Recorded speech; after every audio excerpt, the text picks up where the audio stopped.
Becoming a pilot can cost you over 300,000 zloty and thousands of hours of your life. Your body might black out under 10 times the force of gravity.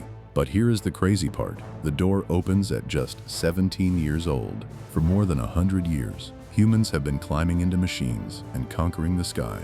Gliders, tiny light planes, giant airliners, and screaming fighter jets. Every single one starts with the same dream. Just look at the extremes. The Antonov An-225 MRIA could weigh up to 640 tons. That is a flying object heavier than a blue whale, lifting off a runway. Then there is the Lockheed SR-71. It could move at up to 3,500 kilometers per hour, fast enough to outrun a missile. Hold that number, because most people never get anywhere near a machine like this. So how do you actually get to sit behind the controls of any of them? Here is the twist. There is no single path. Becoming a pilot is a ladder, and every rung has its own rules and its own limits. Let us start at the very bottom. At 17 years old, you can already chase your first license, the PPLA. This is your ticket to fly for fun, in good weather, for the pure joy of it. But the rules are strict. You cannot carry passengers for money, and the aircraft is capped at 5,700 kilograms. This is a hobby license, not a paycheck. To earn it, you grind through 100 hours of theory and 45 hours of practice, then pass your exams. You also need an aviation medical, Class 2. Only then do you fly. This license lets you fly in Poland, in daylight, in good conditions. Want to roam across the whole European Union? Then you need a certified English language rating too. And the price? Around 30,000 zloty. Of course, that number swings wildly, depending on your school, your plane, and your speed. But that is your entry fee to the sky. There is a cheaper cousin called the LAPLA. It lets you fly aircraft up to 2,000 kilograms, 4 seats maximum, and only inside Poland. Smaller wings, smaller freedom. Now here is where it stops being a hobby and starts being a career. The next rung is the CPLA, the commercial pilot license. This is the one that finally pays you to fly. With it, you can fly for money on machines up to 5.7 tons, carrying up to 9 passengers. You can also sit as second pilot on much bigger jets. And that seat matters more than you think. Why does it matter? Because bigger licenses demand flight hours, real hours in the air. For the CPL, you need 200 of them. Every hour logged, every landing counted. On top of that, brace yourself. The commercial path piles on 120 hours of lectures and a brutal 530 hours of self-study. This is where the dreamers quietly drop out, but you are still not flying the big passenger jets. For that, you climb one more rung, the ATPL, and its demand is enormous. 1,500 flight hours. Of those 1,500 hours, 200 must be flown as part of a multi-person crew. You are learning to work as a team at 10,000 meters, where mistakes are not forgiven. And there is one more piece, the IRA, the instrument rating. This lets you fly by your instruments alone, blind inside cloud and darkness. This is make or break for big aircraft pilots. You must not only read a wall of data, you must interpret it instantly. Live, while hundreds of lives sit behind you. Pass all of it. And the ATPL finally lets you fly as a pilot on passenger airliners. The dream job. But now for the number that stops people cold. The CPL and ATPL together can cost up to 200,000 zloty. And when you add up every license from the very first flight, without help from an employer or organization, the total can hit 300,000 zloty, maybe far more. And money is only half the price. There are literally hundreds of hours of training, flying, and study. But even that is not the final gate. Your own body has to pass a test. Remember the aviation medical? For the top license, it jumps to Class 1. And this is a full-body interrogation, not a quick checkup. They run general exams, eye tests, ear, nose, and throat checks, audiograms, spirometry, x-rays, ECG for your heart, and a psychologist. The full package. Nothing hidden. You are allowed a slight vision flaw, but in return you need sharp hearing, real endurance, calm nerves, and lightning reflexes. The sky does not wait for you.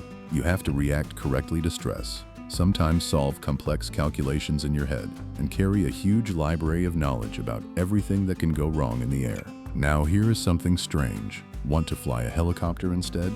The requirements are almost identical. You just swap the A exams for the H versions. PPL, CPL, ATPL. The whole ladder exists again for helicopters, with almost the exact same structure, same grind, different rotor, but all of this is gentle compared to what comes next, because now we reach the fighter pilot. These machines are built on completely different rules, blistering speed, insane agility, and controls that punish hesitation. At these speeds, pilots sometimes have fractions of a second to react, and they face crushing G-forces, powerful enough to knock a person unconscious in the seat. But you cannot just walk up and fly a jet. First, you must become something else entirely, a military pilot. And that path has its own extra walls. The requirements look like the civilian ones, only extended and harsher. And here is the catch. There are often more candidates than seats, so they select. The seats go to people with above-average skills and above-average health. In Poland, these pilots train in Dublin at the Military Aviation Academy, a place with a serious reputation. You need math, physics, and English. High school exam scores matter a lot. And prior experience, like already holding a PPL or LAPL, helps. It is not required, and it guarantees nothing. Get in, and you start your career. The military flies many machines that feel close to civilian aviation, except for one category where everything changes: the fighters. To fly a combat fighter, you must be extremely fit in body and in mind, and bizarrely, you must be a specific height and weight. The cockpits are tiny. You have to fit inside and still reach every switch and control. Then comes the vision demand, and it is ruthless. At hundreds of kilometers per hour, you simply must see everything. Your reaction time must be as short as humanly possible. Reflex, rapid information processing, and almost instinctive action. Hesitate, and a crash is one heartbeat away. And this you might already expect: resistance to G-forces. It is tested in special spinning machines. Some of these pilots can survive up to 10 G, 10 times Earth's gravity. Here is a wild bonus fact. Aerobatic display pilots, the ones doing loops at air shows, endure almost the same crushing loads, same body, different mission. The rest is what you would guess: perfect hearing, strong condition, and no problems with the heart or breathing. And in the classroom, physics and math backgrounds are gold. Even though the instruments do most calculations, sometimes the pilot must work it out in their own head to adjust in real time.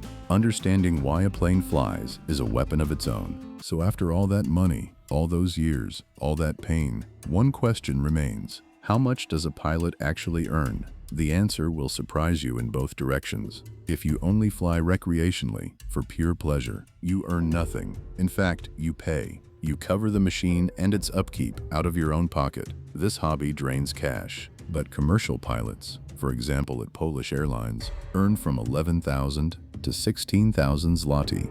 It depends on experience, license, and the type of aircraft they fly.